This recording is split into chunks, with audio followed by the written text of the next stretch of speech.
Are you preparing for NEET, JEE or school exams? Have you ever noticed how different you are from your batchmates or friends?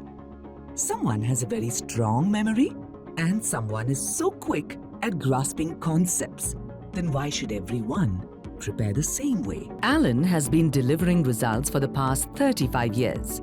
Building on this foundation, Alan brings you the Alan app, a new era of learning where everything for your preparation is specially designed for you using AI-powered technology. Let's take an example of Alisha from Mysore and Piyush from Vizag. As they study on the Alan app, we continuously analyze their performance. What topics are they weak at? Why and where they are going wrong?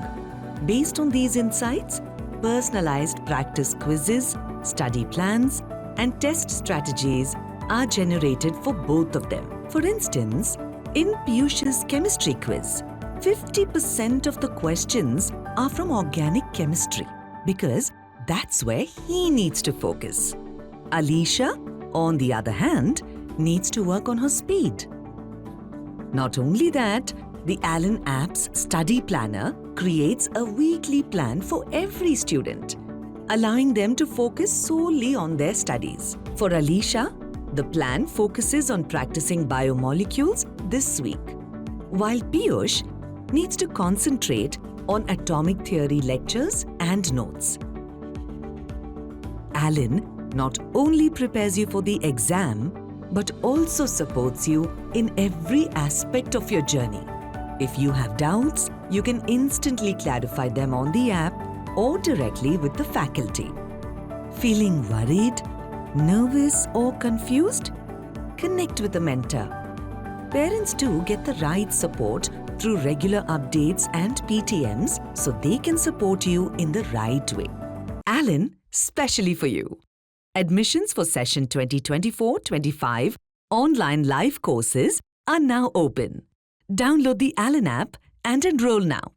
Hello students, myself Anurag Mishra, Academic Head J Division Alan Digital. तो बेटा आज मैं आप लोगों के लिए बहुत एक इम्पॉर्टेंट सेशन लेके आया हूँ and take this session as a lecture. इसको लेक्चर तो ट्रीट करना है, तो get ready with pen and paper. बेटे बहुत सारे तुम्हारे को ऐसे पॉइंट्स बताए जाएंगे, ऐसे बहुत सारे पॉइंट्स बताए जाएंगे तुम्हारे को जो कि तुम्हारे लिए बहुत ही क्रूशियल और क्रिटिकल होंगे. I am audible to all? Am I audible to all? Please respond. Are you ready? Are you ready with pen and paper?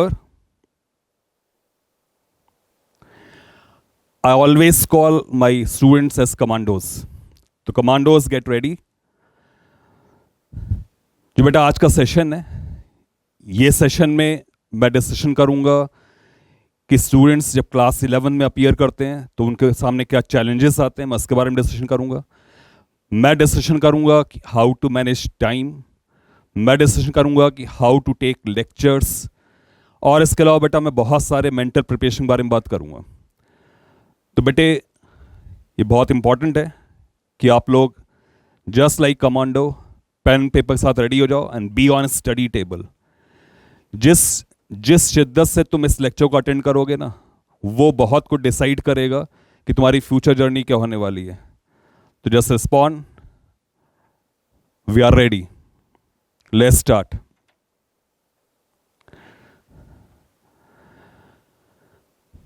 बेटे सबसे पहली बात ये कि जब स्टूडेंट्स क्लास 10 से 11 में ट्रांसफॉर्मेशन करते हैं, 10 से 11 में जब पहुंचते हैं, तो इनफैक्ट क्लास 10 तक की जो स्टडीज़ होती हैं वो in fact more of information based होती है.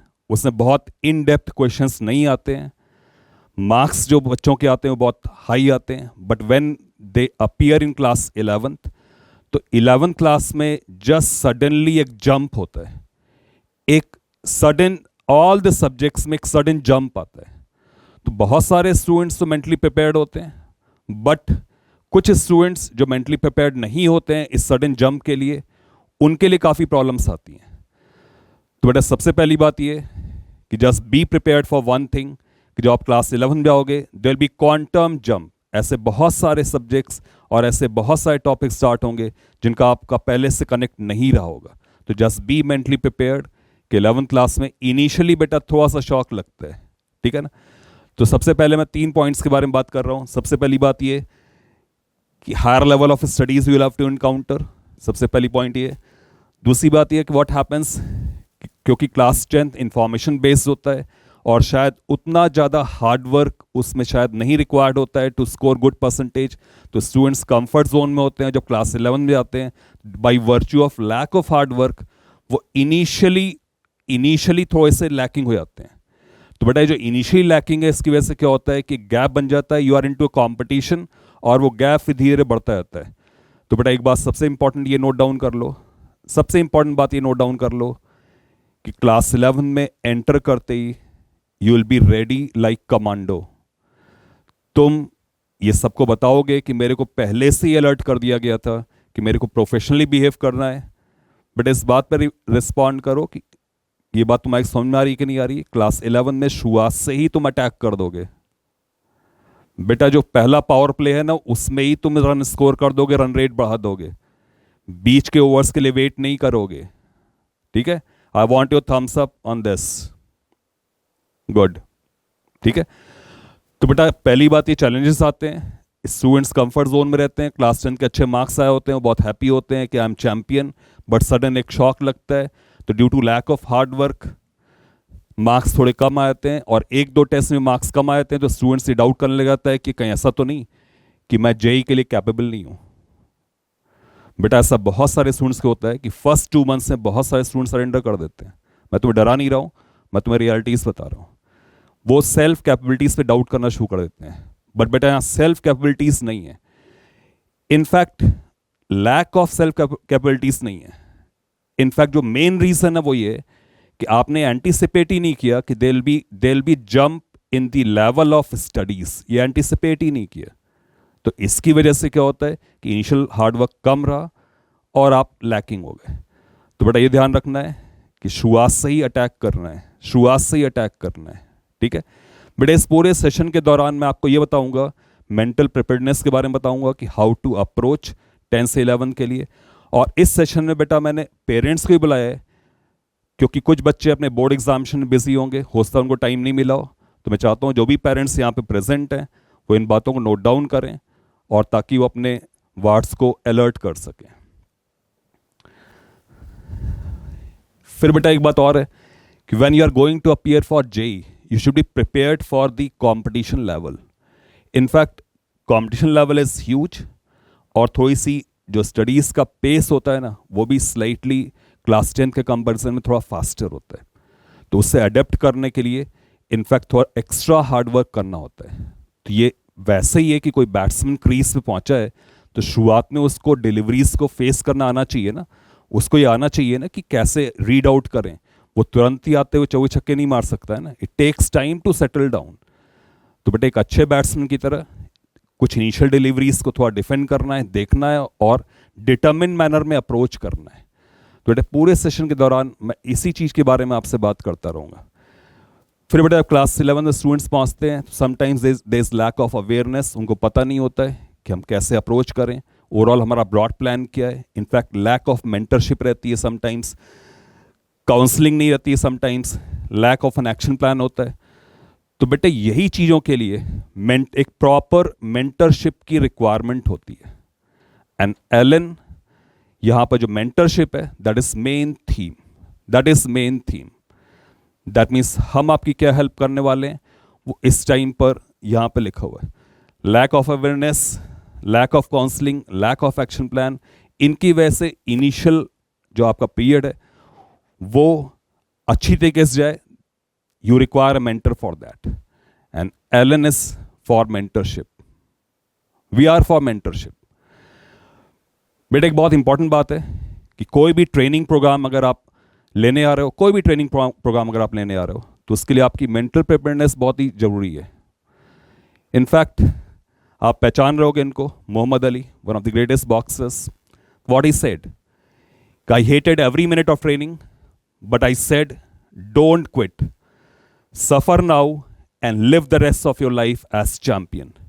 तो बेटा यही तुम्हारे को मैं भी समझा रहा हूं कि जो इनिशियल फेज है वो चैलेंजिंग होगा।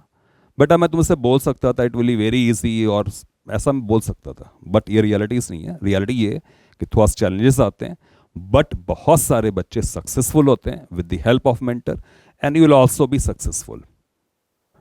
ठीक है, तो जो ट्रेनिंग है उससे घबराना नहीं है। अब बेटा एक बड़ी इंपॉर्टेंट बात मैं तुमसे बोलने आ रहा हूँ, बहुत ही इंपॉर्टेंट बात।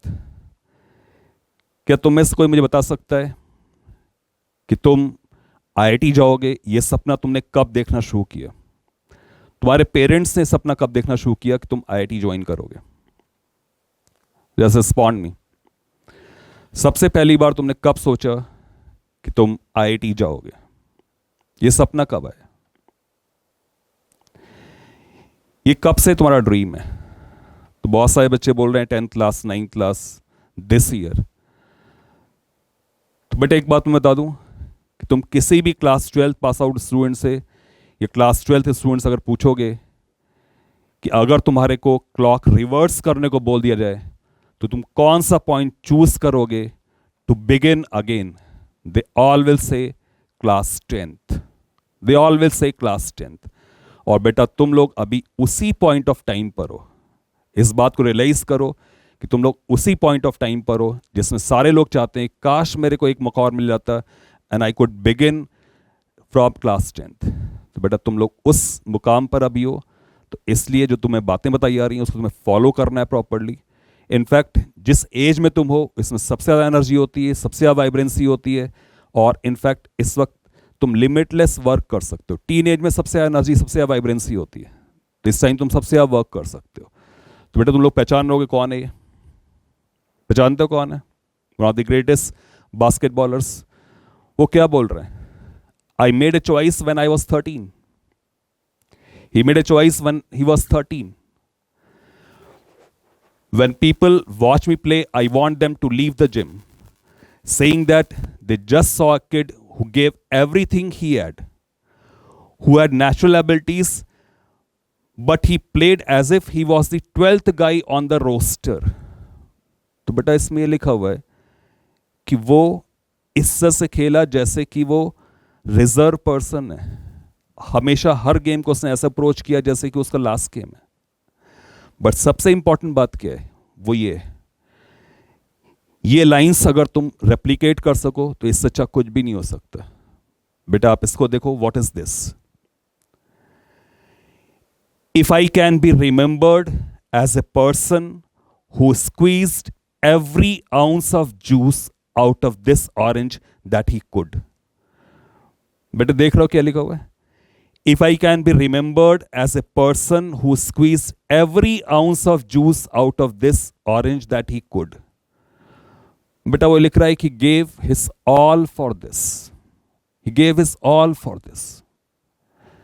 जो ग्रेटनेस तुम देख रहे हो ना, जो ग्रेटनेस इस पर्सन की है, कोबे ब्रायंट, इससे ग्रेटनेस ऐसे ही नहीं आई।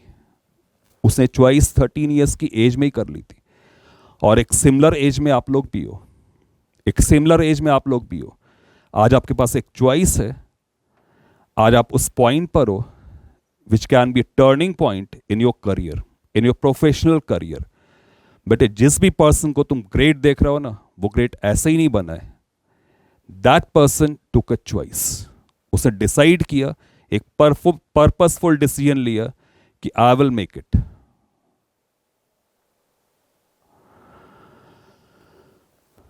A champion doesn't become a champion in the ring.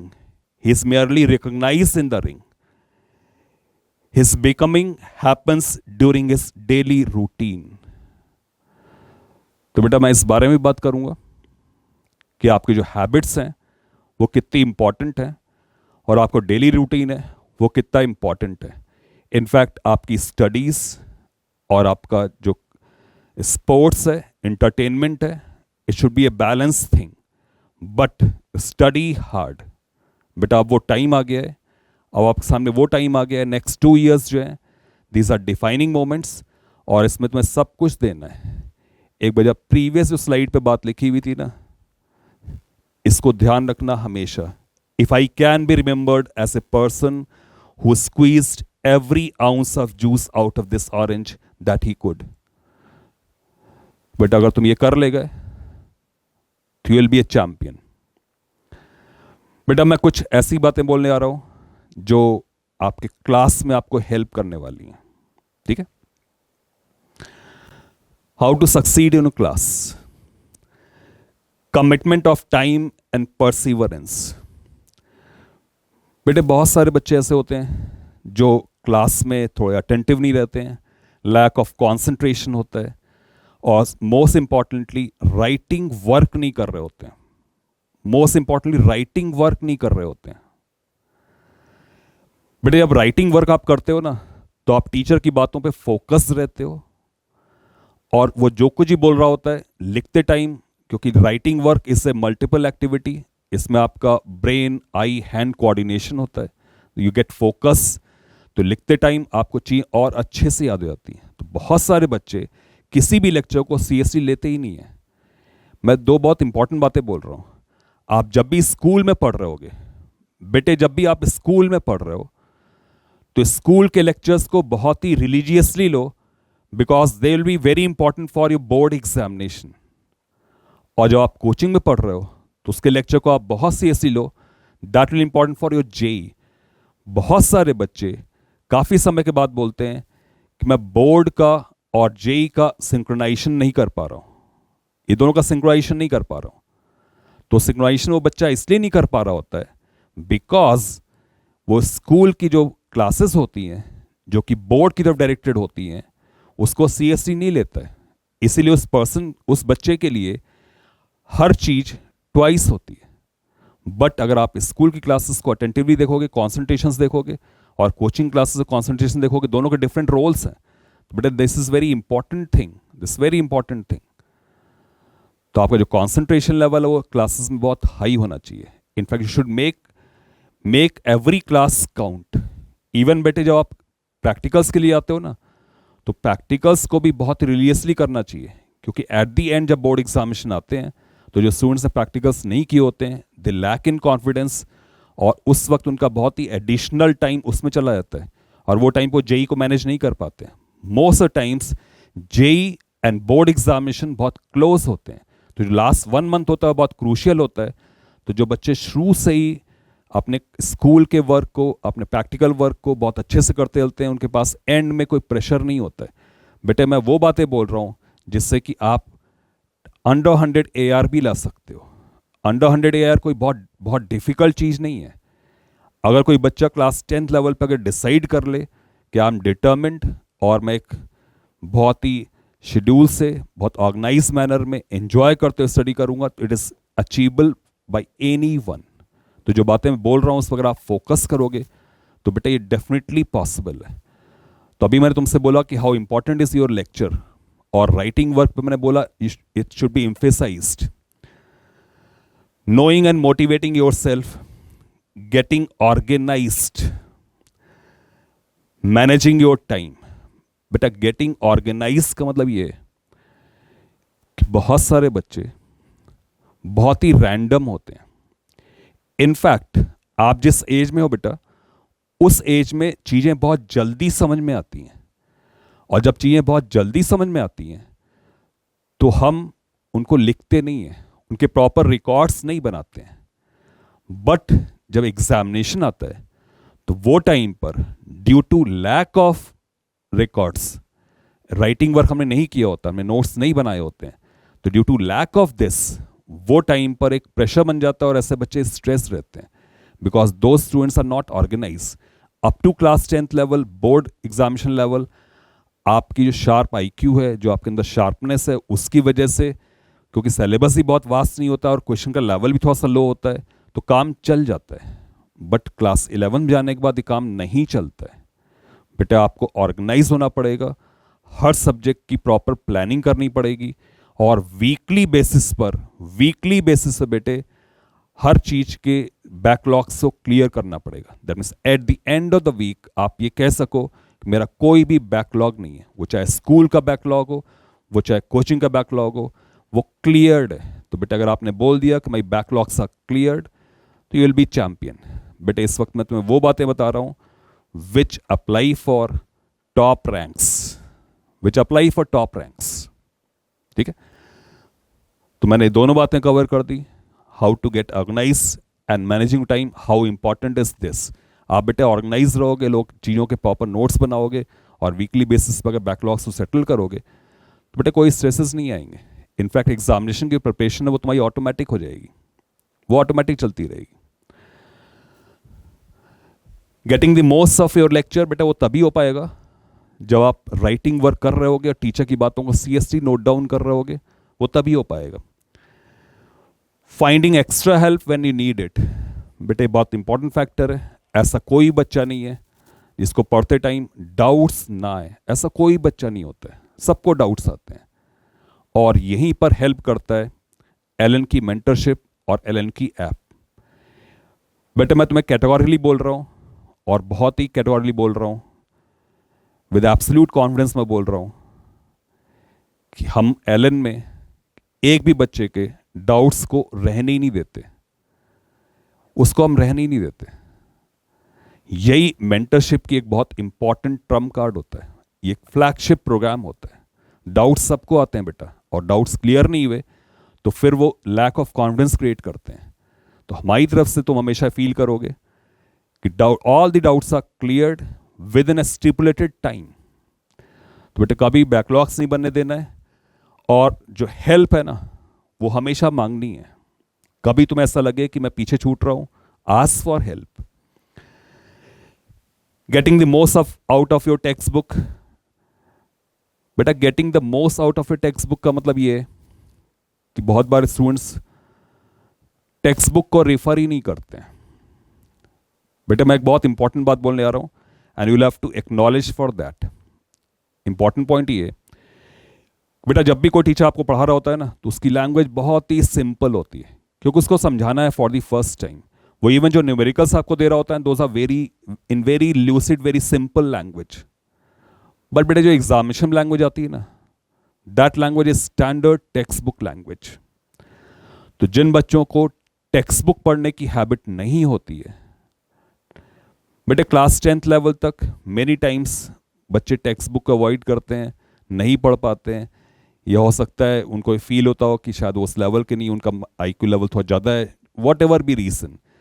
But एक स्ट्रॉन्ग टेक्स्ट बुक रीडिंग बच्चे लैक करते हैं। बट जब आप क्लास 11 में आते हो तो अभी मैंने तुम्हें बताया कि टीचर जब पढ़ा रहा होता है उसकी लैंग्वेज बहुत सिंपल होती है, बहुत सिंपल लैंग्वेज बोल रहा होता है, ठीक है। बट जो टेस्ट होता है, जो एग्जामिनेशन होता है, उसमें जो लैंग्वेज आती है वो स्टैंडर्ड टेक्स्ट बुक लैंग्वेज होती है। तो अगर आप उसके यूज टू नहीं हो तो बेटा आप समझ सकते हो जब आप क्वेश्चन पढ़ोगे तो आपको क्वेश्चन 2 बार पढ़ना पड़ेगा। वो क्वेश्चन बेटा आपको 2 बार पढ़ना पड़ेगा। आप सोचो कि किसी क्वेश्चन को करने के लिए आपको सिर्फ 3 मिनट्स मिले हुए हैं, and out of those 3 minutes तुमने उसको 2 बार पढ़ने में लगा दिए। तो बेटा इसीलिए मैं आपसे कहता हूं कि बेटा जो आपके पास स्ट्रॉन्ग रीडिंग हैबिट्स होंगी तो आप इवन एग्जामिनेशन में भी अच्छा कर पाओगे। तो text book reading is very important thing. और टेक्स्ट बुक पे जो कॉलम्स बने होते हैं, जो एम्प्टी स्पेसेस होती हैं, उस पर आप अपने छोटे नोट्स भी बना सकते हो, थोड़े थोड़े से उस पर आप पेपर एडिशन भी कर सकते हो। तो टेक्स्ट बुक फ्रेंडली होना चाहिए। In fact text book reader, good text book reader आपको होना पड़ेगा टू स्कोर वेल।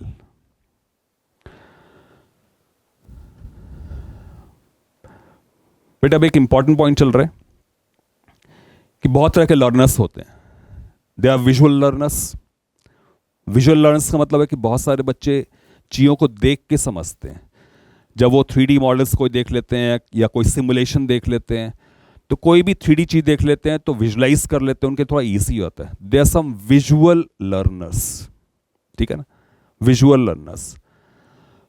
बेटा आप एक बात रियलाइज करोगे कि हमारी जो एलन की टीचिंग है, इस टीचिंग में in almost every lecture, science के जो भी लेक्चर्स होते हैं, फिजिक्स केमिस्ट्री के, उसमें we always use 3D animations and simulations, ताकि वो आपको एक प्रॉपर विजुलाइजेशन क्रिएट कर सकें, कॉन्सेप्ट क्रिएशन कर सकें। तो there are some learners who are visual learners, some learners are auditory learners. Auditory learners का मतलब बेटा ये है कि कुछ लोग बेटा सुन के समझते हैं, किसी से बातचीत करके समझते हैं, कोई कुछ नरेशन कर रहा होता है उससे समझते हैं, कोई जब उनको समझा देता है तो उनको समझ में आता है। तो there are some auditory learners and there are some kinesthetic learners. बेटा कुछ लोग ऐसे होते हैं जो जब तक लिखे नहीं उनको याद ही नहीं होता, उनको समझ में नहीं आता है, राइटिंग वर्क से ही समझते हैं। तो बेटा तुम लोग में से किस टाइप के लर्नर्स हो, एक बार बता सकते हो मेरे को?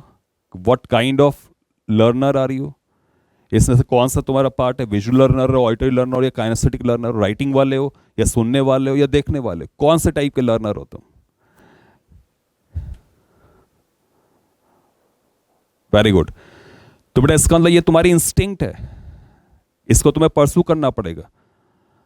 तो बेटे जो तुम्हारा टेक्निक है ना, उसमें ही तुम जीतोगे। तुम अपनी टेक्निक पे ही जीत सकते हो। You should be knowing yourself कि तुम किस टाइप के लर्नर हो, तो पता होना चाहिए। ठीक है बेटे, जितने ही पॉइंट्स चल रहे हैं होपफुली आप लिख रहे होगे इन सारी बातों को, होपफुली आप इसको लिख रहे होगे। Getting organized, find a calendar system that works for you. बेटा मैंने आपसे जैसे बोला कि क्लास 10th लेवल तक ना तो सिलेबस इतना बड़ा होता है, ना ही इतनी ज़्यादा प्लानिंग की ज़रूरत होती है। इनफैक्ट आप अगर मॉडरेट लेवल के प्लानर भी हो ना, तो भी आप 95% प्लस मार्क्स ला सकते हो, ऐसा कोई बहुत मुश्किल नहीं होता है। बट जो आप जेई की प्रिपरेशन कर रहे होते हो, it's a big game plan, it's a big game plan. Subjects जो होते हैं बहुत वास्ट होते हैं और बहुत डीप होते हैं। इनफैक्ट उसके लिए हमें बहुत प्रॉपर प्लानिंग करनी होती है। अब उस प्रॉपर प्लानिंग के लिए आपको ऑर्गेनाइज होना पड़ेगा, आपको एक कैलेंडर बनाना पड़ेगा। तो यहाँ पे कुछ सजेशंस है आपके लिए that will work for you. तो find a calendar system that works for you. उसका मतलब ये है कि आप एक ऐसा सिंगल बैटल प्लान बनाएं, एक सिंगल ऐसा कैलेंडर बनाएं जिसमें आपकी वो सारी टू डू इंफॉर्मेशन होनी चाहिए, all things at one place, ताकि अपने पूरे बैटल प्लान को आप एक बार में देख सको। बड़ी इंपॉर्टेंट बात है बेटा ये। इनफैक्ट जिन बच्चों के पास एक पूरा बैटल प्लान नहीं दिखाई पड़ रहा होता है, वो वीकली बेसिस पे ही हो सकता है। In fact I will suggest on weekly basis. तो जिनका बैटल प्लान होता है वो at the end of the week जो भी बैकलॉग्स हैं, जो चीज़ पढ़ना है, वो सारा उनको दिखाई पड़ रहा होता है। और जिनके पास ये मिसिंग होता है उनको पता ही नहीं चलता कि उनके साथ क्या मिस हो गई। तो एक कैलेंडर आपको बनाना है सो दैट आप ऑर्गेनाइज रहो। Keep everything for your course और courses in one place. Find your space. बेटा इन चीज़ों का मतलब ये, फाइंड योर स्पेस का मतलब ये कि आपका एक proper study table chair arrangement होना चाहिए। वो बहुत नीट एंड क्लीन होना चाहिए, क्लटर नहीं होना चाहिए। जब आपकी स्टडी टेबल पे क्लटर होता है तो इट क्रिएट्स स्ट्रेसेस, आपको अनऑर्गेनाइज बनाता है। और बेटा अनऑर्गेनाइज जब आप होते हो ना, तो आपकी परफॉर्मेंसेस डाउन होती हैं। तो फाइंड योर स्पेस का मतलब ये, आप अपने पेरेंट्स से बोलो कि मेरे को एक प्रॉपर पढ़ने की स्पेस अब चाहिए, so that you are organized. आपके ऑर्गेनाइज होने के लिए बहुत इंपॉर्टेंट है। A bad training day is also a great training day. Those days will keep you humble. No rain, no rainbow. तो बेटा ऐसा हो सकता है कि जो आप प्रिपरेशन कर रहे हो तो कभी कभी आपको डिजायर्ड रिजल्ट्स नहीं मिल रहे हो, ऐसा हो सकता है। बैड ट्रेनिंग डेज सबके साथ आते हैं, सबके साथ आते हैं। बट लास्ट लाइन देख रहे हो क्या लिखा हुआ है? No rain no rainbow. तो बेटा स्टॉर्म नहीं होगा, रेन नहीं होगा, तो रेनबो भी नहीं होगा। तो देल बी बैड ट्रेनिंग डेज। उसको मोटिवेटेड मैनर में उसको टैकल करना है और उसको बोल्डली फेस करना है। Failure is simply the opportunity to begin again, this time more intelligently. तो बेटा ऐसा होगा कि तुम्हारे प्लान्स फेल होंगे, बट तुम्हें रीप्लान करना है and you have to come out again. एक स्ट्रॉन्गर विगर के साथ फिर से आना है, फिर से स्ट्राइक करना है। और यही जो कम बैक्स होते हैं ना, जिनके अंदर ये चीज़ आती है ना, फाइटिंग स्पिरिट आती है, बेटा वो चैंपियंस बनते हैं। एक बात बहुत सिंपल सी सोचो कि there is an examination JEE, world's number 2 toughest examination. जो चाइना का एग्जामिनेशन वो नंबर 1 पे आता है और जेई नंबर 2 पे आता है। इस वर्ल्ड्स टफेस्ट एग्जामिनेशन। तो बेटा when it's world's toughest examination, तो नेचुरल सी बात है इसके लिए it will require character to fight. तो बेटा ये सोचो कि तुम्हारे पास जैसे और लोगों के लिए ओलंपिक होता है गोल्ड मेडल के लिए, एग्जैक्टली क्रिकेटर्स के लिए वर्ल्ड कप होता है, फुटबॉलर्स के लिए वर्ल्ड कप होता है, तो बेटा ऐसे ही सोचना शुरू करो कि तुम्हारा वर्ल्ड कप क्या है, what's going to be your world cup. तो JEE 2026 is going to be your world cup. बेटा अभी इसमें यस मेरे को कर दो, yes sir, JEE 2026 will be my World Cup and I will be winner. I will come out with a gold medal. बेटे Thums up देना है, थम्स अप देना है। तो आपका वर्ल्ड कप कब है? वर्ल्ड कप कब है आपका?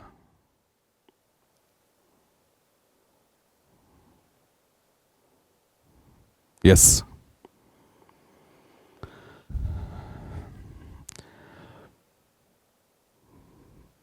बेटे एक स्टेटमेंट है, the best time to plant a tree was 20 years ago. The second best time is now. Session के स्टार्ट में मैंने आपसे बोला था कि बहुत सारे बच्चे ऐसे कहते हैं क्लास 12 पास आउट होने के बाद कि काश मेरे को एक बार कोई ऐसी टाइम मशीन मिल जाए जो मेरे को क्लास 10th लेवल पहुंचा दे, फिर से मेरे को time they they, so that I can come back, और जो मिस्टेक्स मैंने करी थी ना वो ना हो. सारे बच्चे ऐसे कहते हैं. बट बेटे ये ध्यान रखो कि हम पास में जा नहीं सकते, जो प्रेजेंट मोमेंट है उसमें कुछ एक्शन कर सकते हैं. तो best time to plant a tree was 20 years before, but अगर आप नहीं कर पाए तो कोई प्रॉब्लम नहीं है. This is the next best time, plant it now. तो बेटा मैं तुम लोगों को इस मोमेंट पर तुम लोगों से बोल रहा हूं कि बिगिन योर टाइम टुडे. जैसे फिजिक्स में बोलते हैं ना, काइनेमेटिक्स में बोलते हैं ना कि set your time t equal to 0 at this moment. तो बेटे set your time t equal 0 at this moment. Take this moment as t equal to 0. अभी से स्टार्ट करना है. तो बेटा जस्ट मेरे को एक्नॉलेज करो कि you are setting your time t equal to 0 at this moment for your world cup. बेटे आपको एक्नॉलेज करना पड़ेगा. अभी आप एक्नॉलेज करो. बेटे write it down, write it down, write it down कि you are setting your t equal to 0 at this moment. Set your t equal to 0 at this moment. Write it down. Yes.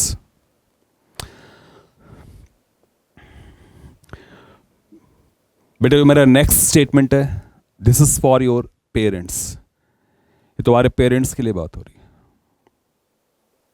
तुम्हारे parents के लिए, अगर वो आसपास हैं तो उनको दिखाना है. This is for your parents. When you plant a seed in the ground, don't keep digging it up to see if it's growing. बेटे तुम्हारे पेरेंट्स के लिए, अगर आपने कोई सीड सो किया है, कोई अगर आपने पौधा लगाया है, तो बार बार उसको निकाल के मत देखो कि वो कितना ग्रो कर रहा है. ठीक है बेटे, उसका अपना टाइम है, वो अपने टाइम पे ग्रो करेगा. तो ये मेरी पेरेंट्स से रिक्वेस्ट है कि अपने बच्चों पे ट्रस्ट करें. वो करेगा, वो अच्छा करके दिखाएगा. ट्रस्ट देम, वो अच्छा करके दिखाएगा. हर एक का अपना एक जेस्टेशन पीरियड होता है, एक टाइम लगता है, ग्रोथ स्टोरी होती है. Every child is unique. तो मेरे पेरेंट्स से रिक्वेस्ट है, बेटा तुम लोगों से भी रिक्वेस्ट है कि अपने पेरेंट्स को बेटा ये दिखाना है. ठीक है, अपने पेरेंट्स को दिखाना है. तो एवरी चाइल्ड इज यूनिक. हर बच्चा यूनिक होता है, वो कुछ भी कर सकता है, बट उसको थोड़ा टाइम देना होता है. दिखा दिया बेटा पेरेंट्स को, अपने पेरेंट्स को दिखाया आप लोगों ने. मैं इस सेशन में मैंने पेरेंट्स को बुलाया था. पेरेंट्स को दिखाओगे जैसे एक्नॉलेज में दिस थिंग.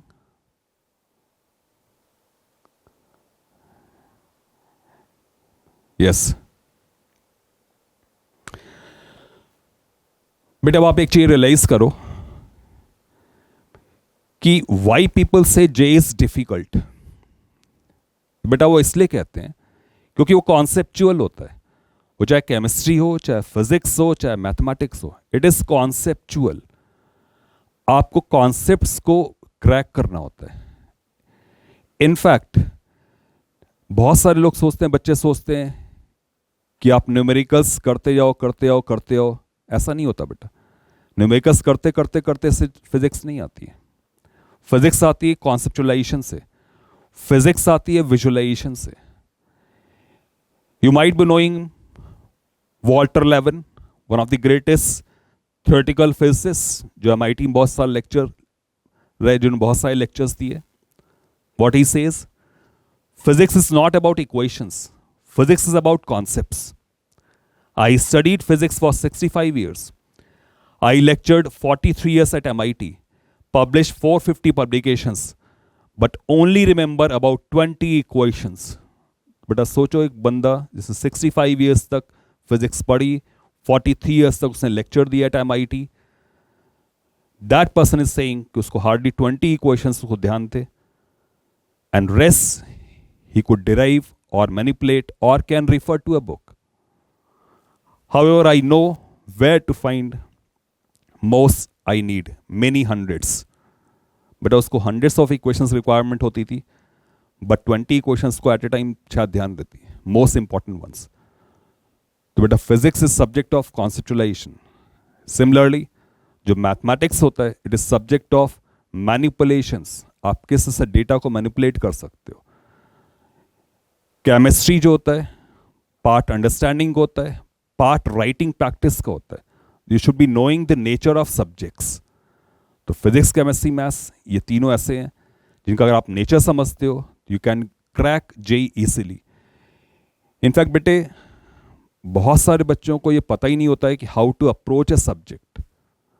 वो ब्लाइंडली कॉपी करते रहते हैं, फॉलो करते रहते हैं, and later on they realize कि उनके अंदर कैपेबिलिटीज बिल्ड ही नहीं हुई, उनके अंदर कैपेबिलिटीज बिल्ड नहीं हुई। तो बेटे, जब कभी आप फिजिक्स पढ़ रहे हो या कोई भी साइंस सब्जेक्ट पढ़ रहे हो, this statement is relevant to all, it is relevant to all. Professor Feynman, one of the greatest theoretical physicist, उनको नोबेल प्राइज भी मिला हुआ है थ्योरेटिकल फिजिक्स पर। तो what he says understanding is more important than memorization. तो बेटा, बहुत सारे बच्चे न्यूमेरिकल्स कॉपी करने की कोशिश करते हैं, टीचर ने कैसे कराया उसको कॉपी करने की कोशिश करते हैं, उसके बारे में सोचते नहीं है। इनफैक्ट मेमोराइज करने की कोशिश करते हैं, और यही उनका फेलियर होता है। कॉन्सेप्चुलाइजेशन थोड़ा हार्ड होता है, उसमें फेलियर्स भी होते हैं, मेंटल स्ट्रेंथ भी चाहिए होती है, स्ट्रेसेस आते हैं, but you have to overcome them. तो अंडरस्टैंडिंग इज मोर इंपॉर्टेंट। बेटे इस पे एक बार मेरे को ना, बेटे इस बात में मेरे को एक बार यस करो कि you'll remember this thing in the entire this session. अगर बेटे तुम्हारे को ये बात याद रह गई ना, तो आई एम सक्सेसफुल, मैं सक्सेसफुल हो गया बेटा, अगर तुम्हें ये बात याद रह गई तो। Understanding is more important than memorization. एक बार लिख दो बेटा, लिखोगे तो याद हो जाएगा। बेटे एक बार लिख दो, सेम डायलॉग लिख दो, याद हो जाएगा, शायद माइंड में सेटल हो जाए तुम्हारे। लिख दो लिख दो लिख दो लिख दो।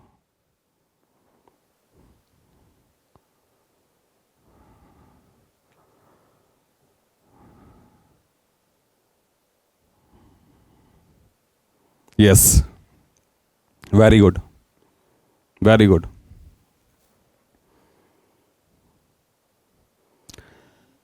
Champions aren't made in the ring, they are merely recognized there.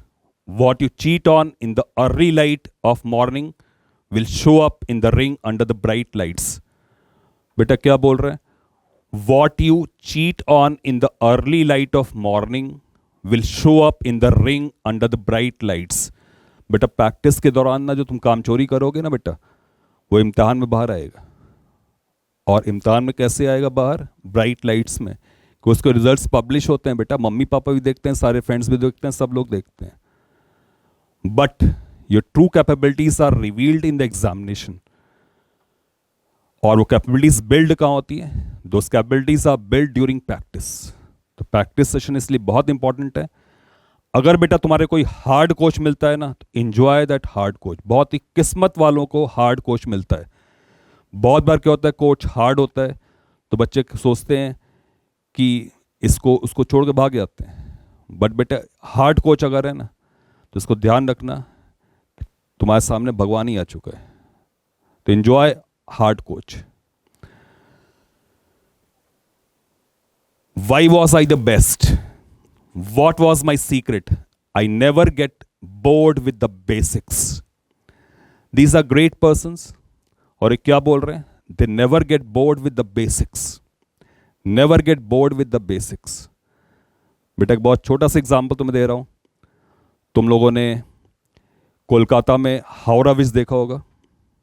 That Howrah bridge is a riveted structure. उसने बहुत सारे गर्डर्स रिवेट से जुड़े हुए हैं. देखा बेटा, कोलकाता गए हुए हो? हावड़ा ब्रिज जानते हो? It is a riveted structure. उसमें गर्डर्स रिवेट से जुड़े होते हैं. रिवेट बेटा जो प्रेशर कुकर का हैंडल होता है ना, प्रेशर कुकर का हैंडल जो है जहां से जुड़ा होता है वहां पे रिवेट्स लगे होते हैं. Those elements are called rivets. Rivet, RIVET, rivet. It's a riveted structure. तो वहां पे तो थाउजेंड्स ऑफ रिवेट्स हैं. तो इमेजिन कर देखो जब वो स्ट्रक्चर बन रहा होगा और अगर उसके इंजीनियर्स ने बोल दिया कि मैं तो रिवेट्स लगाते जाते बोर हो गया, इतने सारे रिवेट्स में बोर हो गया. कोई बहुत बड़ा स्ट्रक्चर बन रहा है और इंजीनियर्स ने कहा मैं तो बोर हो गया, तो can you afford to get bored? इसी तरीके से कोई मैराथन, कोई ऑपरेशन हो रहा है और डॉक्टर ने कहा मैं तो बोर हो गया, what would happen? Can a professional person afford to get bored? बेटा ऐसा हो सकता है क्या? बेटा तुमने सुना होगा कि AB डिविलियर्स की जो स्लोवेस्ट टेस्ट इनिंग है उसमें अबाउट 290 बॉल उसने खेला और उसमें 30 रन उसने बनाए. पूरे दिन भर बैटिंग करी उसने और वो बीच में बोलता मैं बोर हो गया. तो क्या वो टेस्ट मैच बचा पाता? तुम सोच के देखो. तो प्रोफेशनल्स अगर बोले मैं बोर हो गया, जोकोविच बोले मैं बोर हो गया, सचिन तेंदुलकर बोले मैं बोर हो गया, can professionals afford to get bored with the basics? बेटा ये बहुत बड़ा फंडामेंटल है जो मैं बोल रहा हूं. मैं बहुत बड़ा फंडामेंटल है. जो आपके बेसिक्स चल रहा हूं, इंजॉय देम. ट्रेनिंग को इंजॉय. ट्रेनिंग, जो बच्चा ट्रेनिंग को इंजॉय करता है, that student is successful. Train hard but enjoy it. बेटा बहुत सारे बच्चों में, ऑलमोस्ट सारे बच्चों में क्लास 10th लेवल पे बहुत ही टैलेंट होता है, बहुत ज़्यादा टैलेंट होता है. बट व्हाट हैपेंस, वो टैलेंट कभी कलेक्ट नहीं होता है. इनफैक्ट वो लेजर बीम नहीं बनता है, वो फोकस नहीं होता है किसी चीज पर. वो उसके थॉट्स, जो उसके एनर्जीज होते हैं, वो चैनलाइज नहीं होते हैं to become a laser beam. वो अपने टैलेंट्स को बहुत सारे अनहेल्दी हैबिट्स में वेस्ट कर देता है, डिस्ट्रैक्शंस में वेस्ट कर देता है. तो बेटा यही तो डिफरेंस है. जिसकी रैंक 1 आ रही है ना, वो रैंक 1 वाले के पास क्या है, एग्जैक्टली तुम्हारे बराबर ही टैलेंट है. जो टैलेंट तुम पर्स कर रहे हो एग्जैक्टली वही टैलेंट रैंक 1 वाले के पास भी है. बट वो अपनी एनर्जीज को चैनलाइज कर रहा है और चैनलाइज एनर्जी बिकम्स लेसर. वो क्या कर रहा है, उसकी जो हैबिट्स हैं उसको कंट्रोल कर रहा है. अब टैलेंट को वेस्ट नहीं होने दे रहा है. उसके बाद डिस्ट्रैक्शंस नहीं है. तो बेटे आप लोग जरा इस बात को एक्नॉलेज करो कि अब तुम अपने डिस्ट्रैक्शंस को, you will trample them under your feet. You kill all of your distractions. बेटा लिखो इस बात को. Yes sir, today I am setting my T equals 0 and I will leave all my distractions. I will write down my distraction and kill all of them. अपने सारे distractions को I will kill them. बेटा तुम distractions किल कर दोगे, तुम वैसे ही successful हो जाओगे. क्या तुम इसको लिख सकते हैं कि what kind of distractions you have? बेटा लिख सकते हो what kind of distractions you get?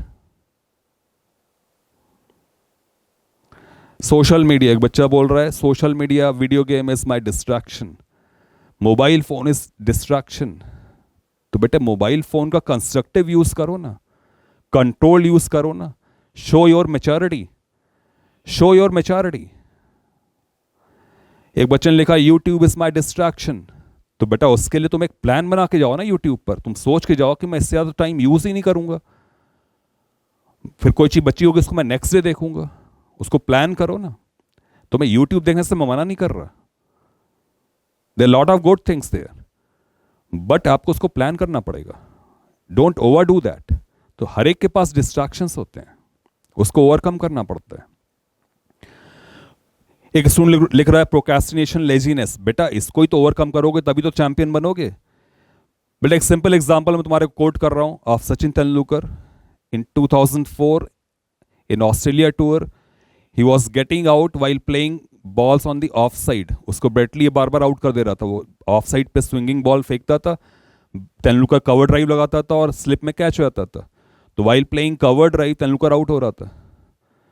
Then in Sydney third test Tendulkar decided कि मैं तो एक भी कवर ड्राइव नहीं खेलूंगा. उसने कवर ड्राइव खेला ही नहीं.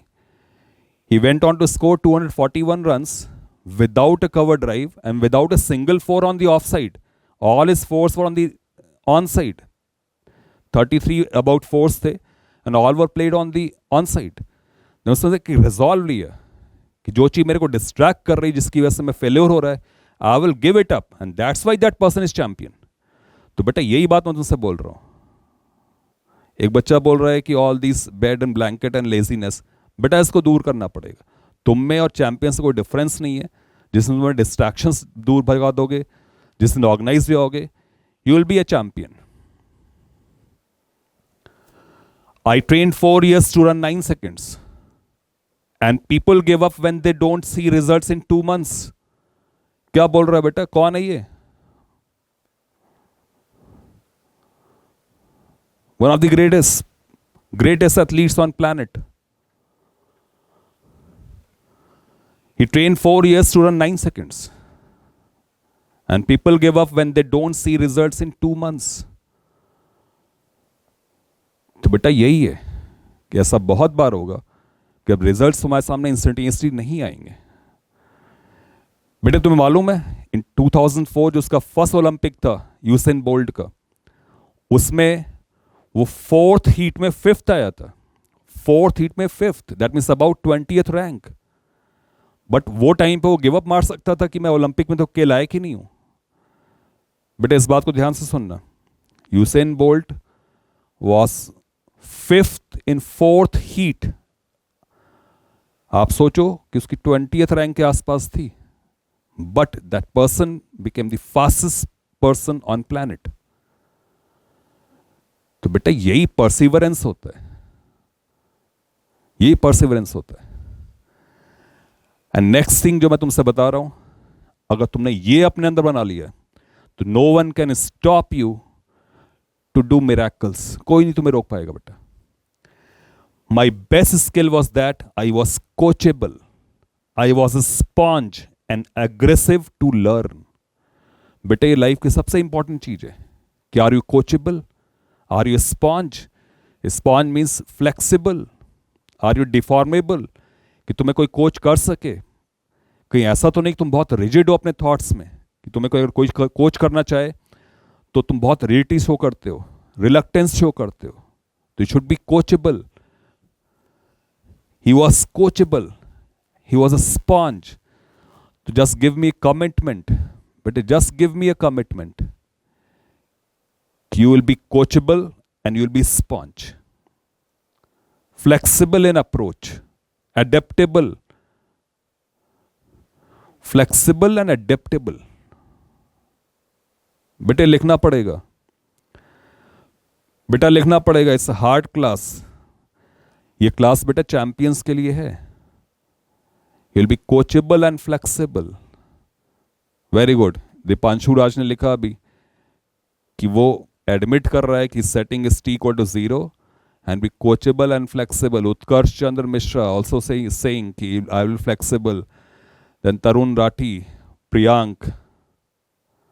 बेटे लिखो ना इसको. Just give me a commitment. तुम अभी कमिटमेंट दे पाओगे तो आगे कैसे दोगे? Yatharth Goyal, Buddh Bhushan, Neel Madhav, Himanshu Devendra, he saying IIT Bombay. बेटा डेफिनेटली आओगे, क्यों नहीं आओगे? पलक यादव, वरुण जहांगीर, साई, चारू, नंद किशोर. यस बेटा जाओगे. जो तुम्हारा रिजॉल्व है, जो तुम्हारा ड्रीम है ना, that will be done. But बेटा अभी से स्टार्ट करना है. You have to set your T equal 0 at this moment. Sandhya, Himanshu, they all are saying. बेटा तुम इस सेशन के बाद ना, अगर सिर्फ 5 बच्चे ने भी मेरी बातें मान ली ना, तो it will be a Nobel prize for me. इससे बड़ा कुछ नहीं हो सकता किसी कोच के लिए कि उसके बच्चे अच्छे कर रहे हो। Nan Kishore saying he wants IIT Powai. Mayank Gupta says he's setting his T equal to 0 and will be flexible. And this is from the point of view of a coach, your coach, what he's saying. If I don't push you, I'm cheating you. If I don't push you, I'm cheating you. बेटा बहुत simple सी बात है। कोई coach अगर तुम्हारे को push नहीं कर रहा है ना, तुम्हारी लिमिट्स को स्ट्रेच नहीं कर रहा है, बेटा वो कोच ही नहीं है। That person is cheating you, that person is cheating you. तो बेटा ये बताओ कि कोई कोच तुम्हारे को पुश करेगा तो तुम इरिटेट तो नहीं होगे? आर यू कमिटिंग कि तुम उसका साथ दोगे? बिकॉज वो तुम्हारे लिए ऐसा कर रहा है, वो तुम्हारे लिए ऐसा कर रहा है। I start early and I stay late, day after day, year after year. It took me 17 years and 144 days to become an overnight success. बेटा सक्सेसफुल होने के लिए उसको कितना टाइम लगा?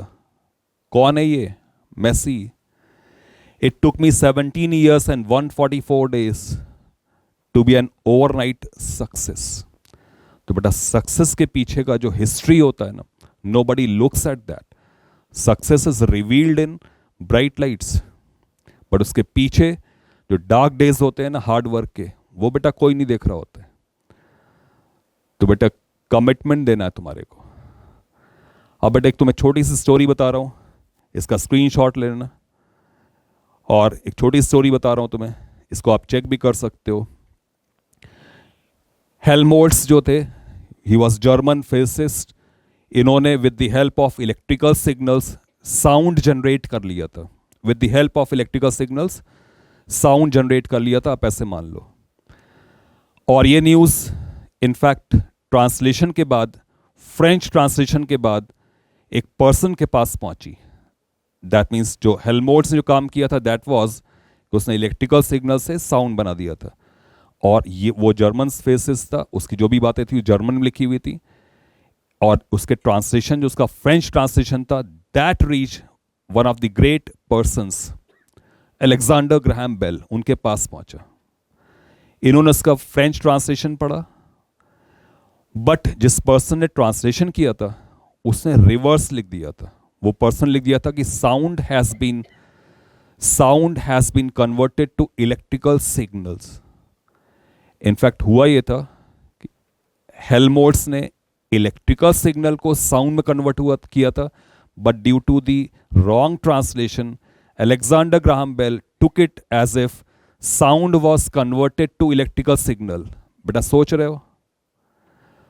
बेटे सोच रहे हो इस बात? तो कितनी बड़ी बात थी। Then Alexander Graham Bell thought कि अगर कोई एक बंदा ऐसा कर सकता है कि वो साउंड को इलेक्ट्रिकल सिग्नल में कन्वर्ट कर सकता है, तो मैं भी कर सकता हूं। एक इम्पॉसिबल चीज को अलेक्जेंडर ग्राहम बेल ने पॉसिबल कर दिखाया। हो सकता है उसने ट्रांसलेशन नहीं पढ़ा होता तो भी उसको कर दिखाता, बट ही गॉट इंस्पायर्ड। एक छोटी सी चीज से वो इंस्पायर हो गया। उसने कहा कोई एक कर सकता है तो मैं भी कर सकता हूं। आप समझ रहे हो बेटा? हुआ कुछ और था, उसका रिवर्स उसने कर दिखाया। बेटे समझ में आ रहे हो तुम इस बात को? बेटा समझ पा रहा है बेटा इस बात को? बेटा समझ रहे हो तुम लोग कितनी बड़ी बात है, कितनी बड़ी पॉजिटिविटी है? Just give me a thumbs up here कि अब जो कुछ भी होगा, beginning from this moment, beginning from बेटा दिस मोमेंट, आप लोग you will give your all to your dreams. This is the right time to give your all to your dreams. बेटे कमिटमेंट करना पड़ेगा। मैं तो हमेशा कमिटमेंट कराता हूं बच्चों से। बेटे आज ही आप एक एनवेलोप में जो भी आप रैंक, आपकी ड्रीम रैंक है, उसको आप लिखोगे, उसको सील करके अपने सामने पेस्ट कर दोगे, सो दैट जब भी तुम एनवेलोप देखो तुम्हारे को याद आए कि तुम्हारा ड्रीम क्या है। I'm अनुराग मिश्रा। बच्चे यहाँ पे मुझे एम सर बोलते हैं। You are giving your commitment to M sir कि बेटा आज ही तुम ये काम करोगे। बेटा कमिटमेंट दो मेरे को रिटर्न में चाहिए होता है कमिटमेंट। बेटा मैं ऐसे लेता ही नहीं, मैं कमिटमेंट रिटर्न में लेता हूं। बेटा मैं रिटर्न में कमिटमेंट लेता हूं। एक स्टोरी बेटा मैं आपको और सुना रहा हूं। आप पीवी सिंधु जानते होगे। 2016 में शी वन सिल्वर मेडल, और इसको केरला मॉरिन ने हराया था। केरला मॉरिन ने उसको हराया था। In 2016 Olympics Carolina Marin beat PV Sindhu. When PV Sindhu was defeated, she asked, "Kya I've beaten you many times, but it was different today." Kerala Morin showed a tattoo on her forearm and told her, in 2012 Olympics, London Olympics, when she was at London Olympics, she was eliminated in first round. Kerala Morin was eliminated in first round. After being eliminated in first round, Kerala Morin got a tattoo on her forearm. There's tattoo on near her wrist. There's tattoo of Olympic rings. So that whenever she sees that tattoo, she is reminded that her goal is Olympic gold. And indeed, that was the determination. 4 years later, in 2016, indeed it was a gold. तो बेटा यही important बात होती है। जो champions होते हैं ना, वो एक रिजॉल्व ले लेते हैं, एक डिटर्मिनेशन ले लेते हैं, it will be a gold, that she made it gold. तो बेटा आज ही तुम्हारे को ना एक टैटू बनाना है। तुम्हारा वर्ल्ड कप कब है बेटा? 2026 में तुम्हारा वर्ल्ड कप है। कुछ बच्चे ऐसे इनका 2025 में वर्ल्ड कप है। तो you have to make it count, और you should be a gold medal winner in your world cup. तो बेटा आप कमिटमेंट दो कि तुम अभी एक हार्ट में टैटू बनाने वाले हो, और एक एनवलप में अपनी रैंक लिख कर अपने स्टडी टेबल पे पेस्ट करने वाले हो, और उसके लिए वर्क ऑन करने वाले हो। बेटा लिखो, बेटा लिखना पड़ेगा। मैं वो टीचर हूँ जो लिखवा के मानता हूँ। बेटा मैं मानता ही नहीं ना, जब तक तुम लिखोगे नहीं मैं मानता ही नहीं। जब तक आप लिखोगे नहीं मैं मानता नहीं। यस बेटे क्वेश्चन है, एक स्टूडेंट बोल रहा है कि सर जेई 2026 का रोड मैप शेयर करो। तो बेटे जेई 26 का जो रोड मैप है, अभी मैं तुम्हें यही बता रहा हूँ, मेंटल प्रिपरेशन पे मैं वर्क कर रहा हूँ तुम्हारे। मैं भी आपको प्रिपेयर कर रहा हूँ कि how you have to be organized, how you have to take classes, mental strength क्या होती है, यू शुड बी कोचेबल। बेटा यही रोड मैप है। अभी जो मैं तुम्हें सिखा रहा हूँ ना बेटा, वही that is road map actually. बहुत सारे बच्चे सोचते हैं कि यार बहुत इंटेलिजेंट लोग ना, उनके पास कहीं और से दिमाग आता है, वो सवाल देखते हैं और कहते हैं आंसर 2 होगा। बेटा ऐसा नहीं होता है। वो हार्ड वर्क करते हैं, और हार्ड वर्क करते करते उनको इतनी प्रैक्टिस हो जाती है कि किसी सवाल को तुरंत वो क्रैक कर देते हैं।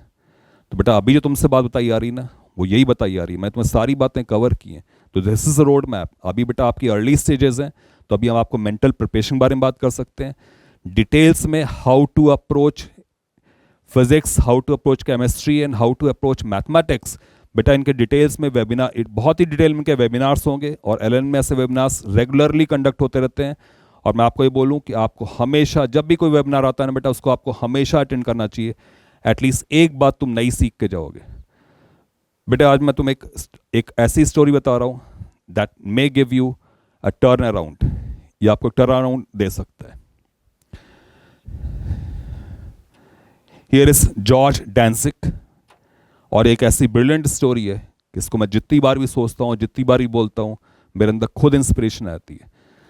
जॉर्ज डैंसिक वो जो अपने प्रोफेसर की क्लास में पहुंचे, थोड़े लेट हो चुके थे, और वहां बोर्ड पर 2 क्वेश्चंस लिखे हुए थे।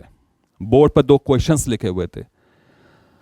जॉर्ज डैंसिक ने सोचा कि जो 2 क्वेश्चंस लिखे हुए हैं, these 2 questions are my assignment. बेटा बहुत ध्यान से सुनो क्या बताया रहा है, it's a very important thing. जब जॉर्ज डैंसिक पहुंचे क्लास में, तो वहां 2 क्वेश्चंस लिखे हुए थे। इन्होंने सोचा कि दिस इज माय असाइनमेंट, ये मेरा होमवर्क है। वो घर गए, उन्होंने होमवर्क पे वर्क ऑन किया, थोड़ा टफ क्वेश्चन से, but he crack them, solve करके उन्होंने अपने प्रोफेसर को सबमिट किया। इन 1939 professor Neyman was his professor. तो उन्होंने सबमिट किया, and he had given correct solutions. Professor ने उनको बताया कि बेटे जो 2 क्वेश्चंस आपने सॉल्व किए हैं, these are 2 unsolved questions of statistics. ये ऐसे 2 सवाल थे बोर्ड पे लिखे हुए जो कभी किसी ने सॉल्व नहीं किए थे। Those 2 were unsolved questions of statistics.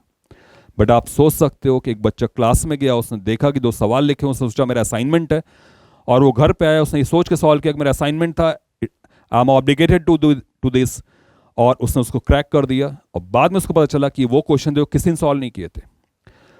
बेटा यही चाहिए होती है पॉजिटिविटी, और यही चाहिए होता है to attack with fresh mind. तो बेटा आप किसी भी चीज़ को फ्रेश माइंड से अटैक करते हो ना, बिना उसके प्रीवियस सिस्टम गए हुए, तो आपका हमेशा बेस्ट अटेम्प्ट होता है। बेटा मैं एक बहुत इंपॉर्टेंट बात बोलने आ रहा हूँ, तुम लोग most of you are 10th and 11th studying students. बेटा अभी आपके पास जो एग्जामिनेशन है उसको आप फ्रेश माइंड से अप्रोच कर रहे हो। तो जो बच्चा फ्रेश माइंड से अप्रोच कर रहा होता है ना, उसकी टॉप रैंक्स आने की सबसे ज़्यादा चांसेस होती हैं, क्योंकि उसके माइंड में अभी नेगेटिविटी नहीं आई होती है, उसने कभी फेल्योर नहीं देखा होता है, तो इससे उसके अंदर सबसे ज़्यादा पॉजिटिविटी होती है। तो दिस इज पॉजिटिविटी बेटा, दिस इज पॉजिटिविटी बेटा, दिस इज पॉजिटिविटी। आप पॉजिटिव माइंडसेट से अप्रोच करोगे ना, you can win over anything. बेटा कभी भी ना तुम्हारे को कभी भी पॉजिटिविटी देखनी है तो इसका स्क्रीनशॉट ले लो, इसको पढ़ना व्हाट हैड हैपन, और इसको आप नेट पे भी सर्च करना कि व्हाट हैड हैपन। इसके पहले ही मैंने तुम्हें एक पॉजिटिविटी की स्टोरी सुनाई थी, हेल्महोल्ट्ज की और अलेक्जेंडर ग्राहम बेल की। एक पेरेंट है, उन्होंने मेरे को फ़ोन नंबर दिया है, I will take it down and I will definitely talk to you sir. और भी कोई पेरेंट्स बात करना चाहते हैं तो अपना फ़ोन नंबर दे सकते हैं, I will talk to you, और जो भी आपके क्वेरीज हैं I will definitely answer them. मैं अपनी टीम से रिक्वेस्ट करूंगा कि take it down, I will call them. बेटा अभी जो इस बात बोलने आ रहा हूं, that is for how to take a coach, what coach does to you, what coach does to you. बेटा बहुत ध्यान से सुनना है इस बात को, ये बहुत ही इंपॉर्टेंट चीज लिखी हुई है। अभी जो लिखा हुआ है ना बेटा, that is essence of coaching. बेटा it is essence of coaching, इसको बहुत ध्यान से सुनना। When a coach takes it easy on you, when a coach takes it easy on you, कोई ऐसा कोच अगर तुम्हें मिल जाए ना जो बेटा तुम्हारी लाइफ आसान कर रहा है, they are setting you up for a hard life ahead। बेटा तुम्हारा वर्कलोड अगर किसी कोच ने कम कर दिया ना बेटा, तो that coach is cheating you. If a coach is not pushing you, then that coach is cheating you. Don't take the coach for granted, that's the constantly holding you accountable। बेटा बहुत बार ऐसा होता है कि कोई कोच आपसे कहता है बेटा होमवर्क दिखाओ, बेटा होमवर्क लाए कि नहीं लाए, टेस्ट पेपर किया कि नहीं किया, तुम्हारे कितने मार्क्स आ रहे हैं। बहुत सारे बच्चे उसको अवॉइड करना शुरू कर देते हैं। बेटा मान के चलो जो तुम्हारा कोच है ना, वो तुम्हारे पेरेंट्स जैसा है, वो तुम्हारे बेटा पेरेंट्स जैसा है, वो एकदम सही काम कर रहा है। अगर तुम्हें अकाउंटेबल बना रहा है ना, तो वो एकदम सही काम कर रहा है बेटा, सही काम कर रहा है। मैं सारे पेरेंट्स से रिक्वेस्ट करूंगा कि आप अपना फ़ोन नंबर दे दे please, will definitely reach out to you, you get a call, you will definitely get a call, आपको कॉल मिलेगा, डेफिनेटली मिलेगा। प्लीज़ आप दे सकते हो फ़ोन नंबर, बहुत सारे पेरेंट्स ने दिया है, आप please you will get a call. तो don't take the coach for granted, that's the constantly holding you accountable. They might seem annoying to you in the moment until one day when you are annoyed with the life you have। बेटा हो सकता है कि तुम अपने coach से परेशान हो, बेटा वो तो चलेगा, बट लाइफ से परेशान हो वो नहीं चलेगा ना। बेटा अगर तुम्हारे कोच तुम्हारे को परेशान कर रहा है, तुम्हें को हार्ड प्रेस कर रहा है, तो बेटा वो अच्छा काम कर रहा है, so that you get a smooth life ahead, you get a smooth life ahead. इसलिए कोच तुम्हें पुश कर रहा है बेटे, इसलिए पुश कर रहा है, ठीक है। एक बार और देख लो क्या लिखा हुआ है, they might seem annoying to you in the moment until one day when you annoyed with the life you have. बड़ा सोच के देखो, most coaches aren't out to get you. बेटा वो कोच इसलिए नहीं है कि उसको तुम्हारे को टॉर्चर करना है, इसलिए नहीं है बेटा। कोच इसलिए नहीं है बेटे। They are out to get you to where you want to be one day. बेटा वो तुम्हारे पीछे इसलिए पड़ रहा है ताकि तुम जो बनना चाहते हो बन सको, इसलिए तुम्हारे पीछे पड़ रहा है। वो इसलिए पीछे नहीं पड़ रहा है कि उसका नेचुरल वो हॉबी है, ऐसा नहीं है बेटे। तो कोच को सीरियसली लेना है। There is a reason your coach is on you about being early, staying late, studying, doing extra, taking care of your body and being a good person. बेटा उसका रीजन है, वो तुम्हारा पेरेंट है बेटा। जैसे तुम्हारे मम्मी पापा होते हैं ना, एग्जैक्टली वैसे ही कोच होता है, एग्जैक्टली वैसे ही कोच होता है। is because your coach loves you. They see what you could be one day. And if you can't see that, hard coaching is love, you are blind. बेटा ध्यान रखना, ये लास्ट लाइन बेटा, this is essence of coaching. मेरे पूरे teaching career में this is essence of coaching. मेरे entire teaching career में बेटा this is essence of coaching. What is say? And if you can't see that hard coaching is love, बेटा hard coaching is love. समझ रहे बेटा, is love of coach, then you are blind. बेटा hard coaching सिर्फ इसलिए होता है, वो कोच कमिटमेंट के साथ आया है, उसकी सक्सेस में तुम्हारी सक्सेस है. बेटा एग्जैक्टली इसी तरीके से मैं तुमसे बोलूँगा. बहुत बार पेरेंट्स जब आपको बोलते हैं ना कुछ, तो आप बुरा मान जाते हो. पेरेंट्स आपसे कहते हैं बेटा मोबाइल फ़ोन मत यूज़ करो, तुम बुरा मान जाते हो. पेरेंट्स कहते हैं बेटा अपने हैबिट्स को कंट्रोल करो, तुम बुरा मान जाते हो. तुम देर तक सोते हो, पेरेंट्स तुमसे कहते हैं बेटा रात को जल्दी सो जाओ, सुबह जल्दी उठो, तुम बुरा मान जाते हो. बेटा बुरा नहीं मानना है. That is also part of coaching. Your parents are also your coach. Your parents are also your coach. तो बेटा अब इसको ध्यान रखना कि if you can't see that hard coaching is love, you are blind. बेटा जो भी बात मैं सेशन में बोल रहा हूँ, this is essence of coaching. मैं एक बिल्डअप कर रहा हूँ आपके माइंड में, सब्जेक्ट वाइज और एटसेट्रा. ऐसे बहुत सारे वेबिनार्स होते हैं. You will always get chances to get the road map for your JEE. बेटे आपके जो अपोनेंट्स हैं ना, जो आपके जो भी अपोनेंट्स हैं, जो आपके कॉम्पिटिटर्स हैं, let me call them competitors, it's a letter to you from your competitors. तुम्हारे कॉम्पिटिटर्स ने मेरे को एक लेटर लिखा हुआ है, उसको देख लो क्या लिखा हुआ है, क्या बोल रहे हो. Every time you waste time, तुम बेटा टाइम बर्बाद करते हो. Every time you skip practice, बेटा तुम प्रैक्टिस में नहीं आए, होमवर्क छोड़ दिया तुमने. Every time you don't give 100%, commitment नहीं तुम्हारे अंदर. Every time you make excuses, बेटा कुछ भी बोल करके तुम क्लास से गायब हो गए. Every time you sleep in, every time you eat bad, every time you waste a day, every time you waste an opportunity, every time you don't care what your opponent is writing, what your competitor is writing. Every time you don't care, you make it easier to beat you. You make it easier to beat you. बेटा तुम्हारे competitors ने मेरे को चिट्ठी लिखी हुई है, उसमें लिखा हुआ है कि how you will be beaten, how will be beaten. तो बेटा तुम्हें क्या कहना है, I am made up of different substance, I am not doing these things and I will reply in JEE. My reply will come in JEE. बेटा इसको acknowledge करो, इस बात को एक्नॉलेज करो कि your reply will come in JEE. बेटा acknowledge करो उसको. बेटा लिखो आई विल रिप्लाई इन JEE. अपने कॉम्पिटिटर को जवाब भी तो दोगे,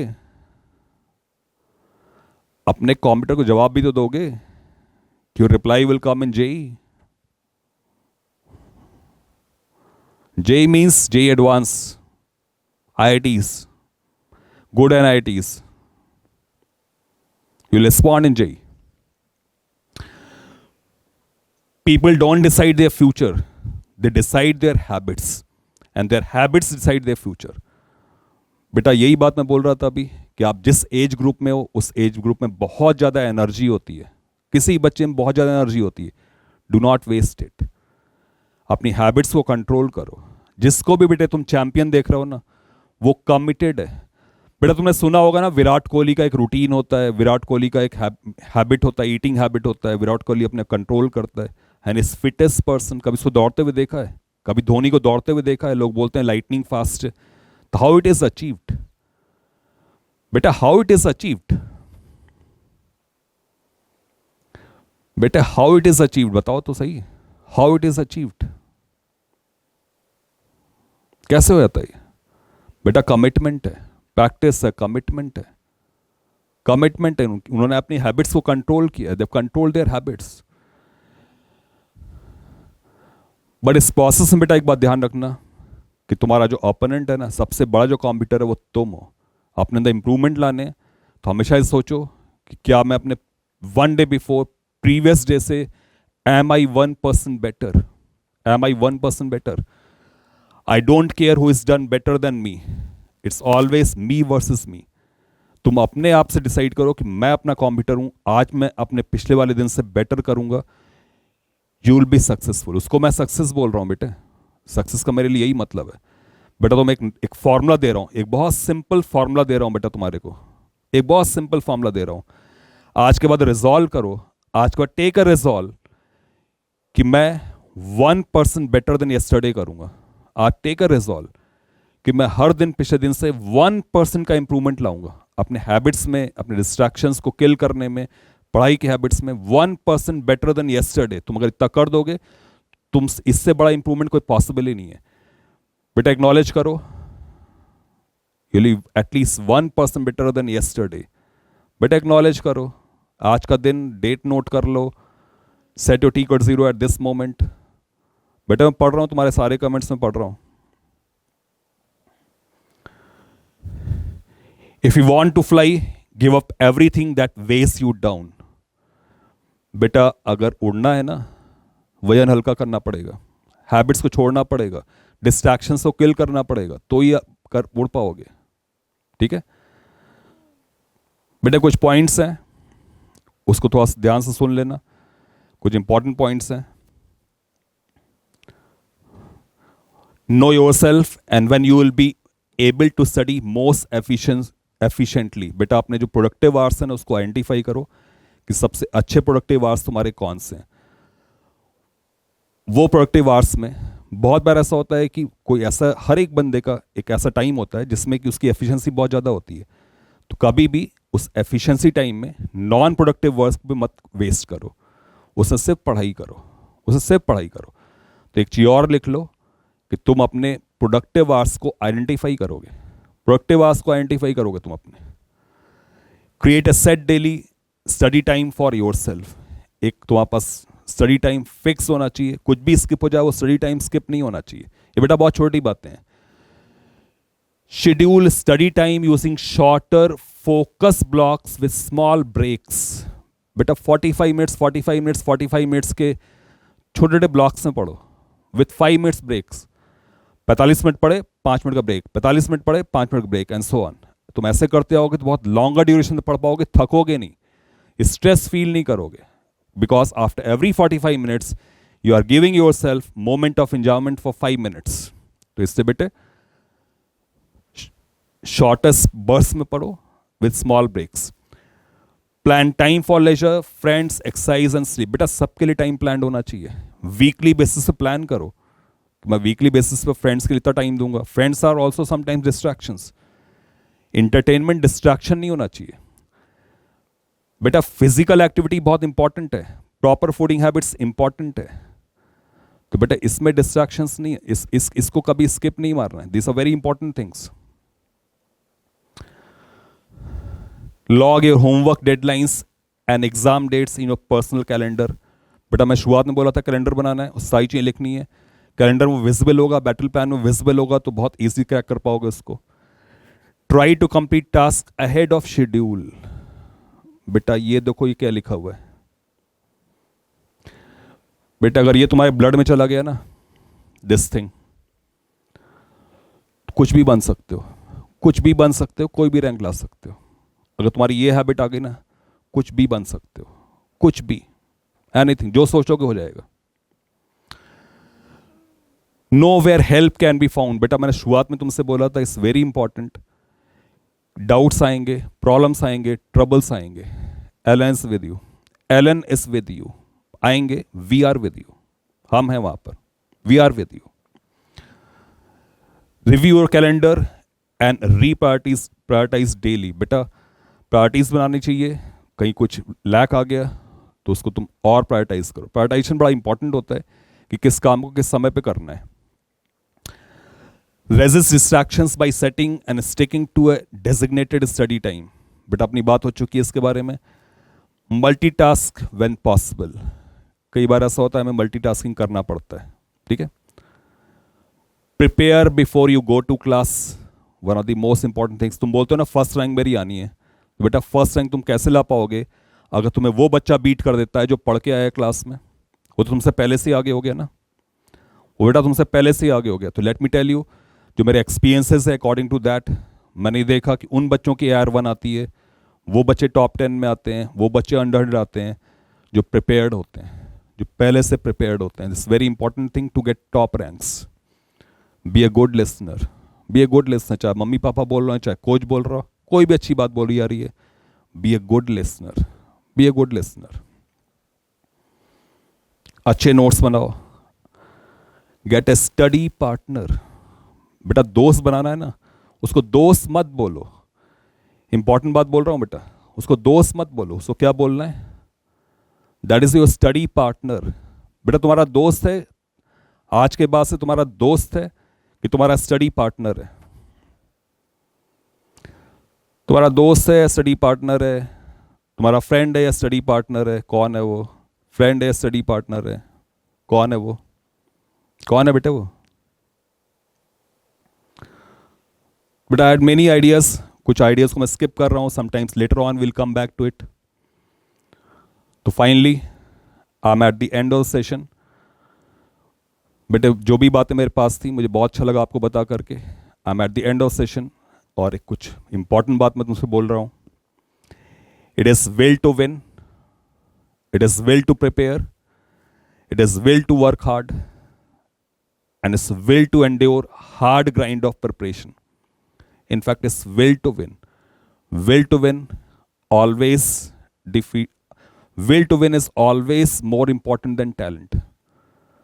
तो बेटा एक टैलेंटेड पर्सन हो, भाई एक दूसरा बंदा जो फॉलो कर रहा हो, ये बंदा can beat a talented person. Talent कुछ नहीं होता बेटा, सिर्फ हार्ड वर्क सब कुछ होता है.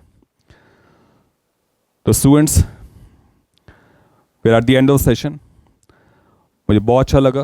होपफुली तुम्हें सारी बातें तुमने नोट डाउन की होगी. My best wishes to all of you. तुम जहाँ भी पढ़ रहे हो, my best wishes to all of you from Allen digital, from Allen. बेटा आप लोगों से एक रिक्वेस्ट है कि जो एलन की ऐप लॉन्च हुई है उसको आप जरूर डाउनलोड करें, और वो आपको कमेंट सेक्शन में अवेलेबल होगा. तो प्लीज़ इसको आप गुरुदक्षिणा चाहे मान लेना मेरी. तो for next time, it's goodbye from my side. Myself, Anurag Mishra. Goodbye from my side. Thank you, everyone.